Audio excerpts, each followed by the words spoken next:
ये जो इतनी बड़ी यात्रा की थी उसमें इतने कांग्रेस के लोग उसके अंदर निकल के आए थे, नए पुराने, तो स्वाभाविक सी चीज़ है कि उसको आगे जाकर कंसोलिडेट करना होता है, लोगों को इकट्ठा रखना होता है और नए लोग जुड़ें, ये प्रयास रहता है। तो उसी कड़ी में ये शुरुआत आज से है।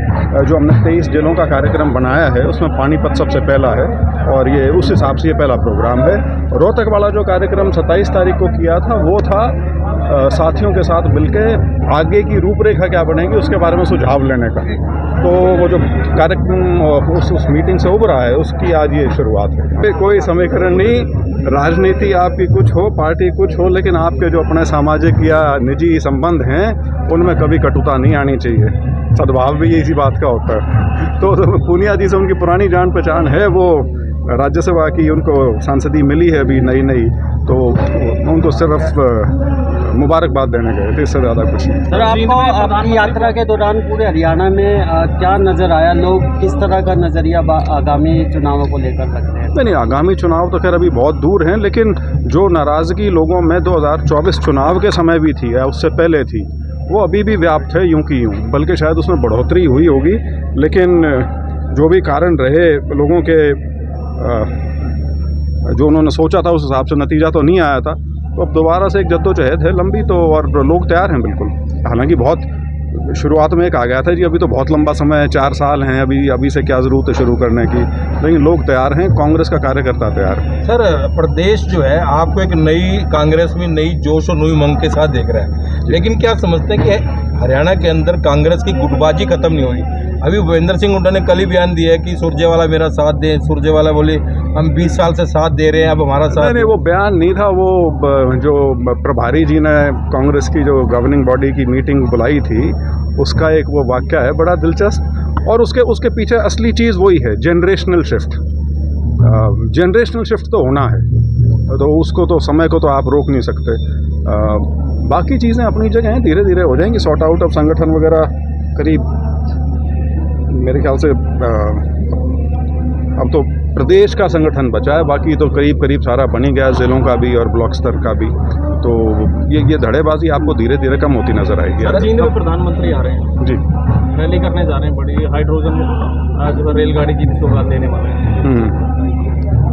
पता नहीं अब उससे क्या निकलेगा नहीं निकलेगा, जैसे ये इथेनॉल डाल रखा है तेल के अंदर और उसका रेट उतना का उतना ही है, तो मतलब एक गजब की चीज़ है।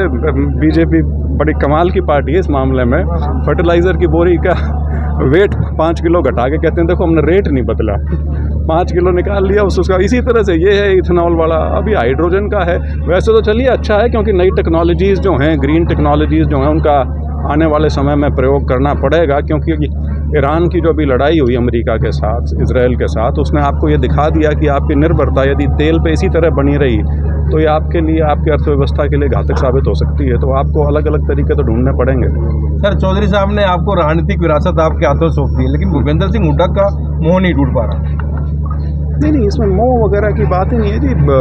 और राजनीति में विरासतें नहीं होती लोकतंत्र में, वो तो लोगों ने डिसाइड करना होता है। तो उसमें कोई ये सोचे कि मैं सौंप दूं और अगला उस बेटन को पकड़ के दौड़ ले और लोग साथ लग लें, ऐसा होता नहीं है आमतौर पर। वो तो आपको अपने परिश्रम से, अपनी बुद्धिमत्ता से स्थापित करना पड़ता है, तभी जाके लोग। हाँ, शुरुआती तौर पे एक फ़ायदा आपको होता है कि शुरुआत मिलती है, उसमें कोई शक नहीं है, जो कि नए व्यक्ति के लिए कठिन रहता है काफ़ी। SIR चल रही थी इसमें सर, जी, क्या कहेंगे? अजीब सी विडंबना है, इलेक्शन कमीशन कोर्ट के अंदर कहती है कि SIR में जो हमारी जो लिस्ट बनती है उसका किसी और सरकारी स्कीम से कोई लेना देना नहीं है। एक बहुत ही वरिष्ठ पत्रकार कलकत्ता के, जो कि एक बहुत बड़े अखबार के एडिटर रहे, वो अपनी बेटी की शादी अमेरिका में सिर्फ इसलिए नहीं अटेंड कर सके कि उनकी पासपोर्ट वेरिफिकेशन के लिए जब मामला पुलिस के पास गया तो पुलिस ने यह रिपोर्ट कर दिया कि इनकी SIR में वोट कट गई है, इसलिए इनकी नागरिकता साबित नहीं की जा सकती, ऑब्जेक्शन लगा दिया। तो आप इसको ये मत सोचिए कि सिर्फ ये आपके इलेक्शन का जो राइट है वहाँ तक सीमित है।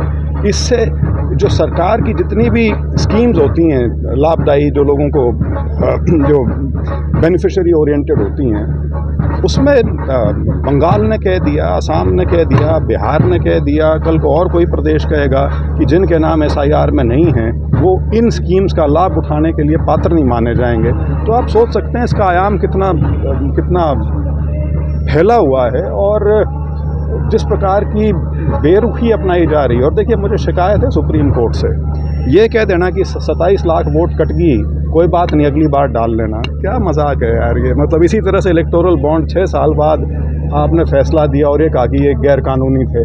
तो गैर कानूनी थे तो पैसे तो 20-22 हज़ार करोड़ जितने जाने थे तो इकट्ठे करके पूरे देश में दफ्तर बन गए, इलेक्शन जीत लिए। तो ये चीज़ें जो हैं ये बहुत ख़तरनाक चीज़ें हैं और इसके अंदर ज़्यादा जो सिटीज़न का जो राइट है, भारतीय नागरिक का जो राइट है, कहीं ना कहीं उसके साथ खिलवाड़ किया जा रहा है सारा का। सर, गोकुल सेठिया ने भी अभी कुर्सी गोकुल सेठिया जी से पूछो यार।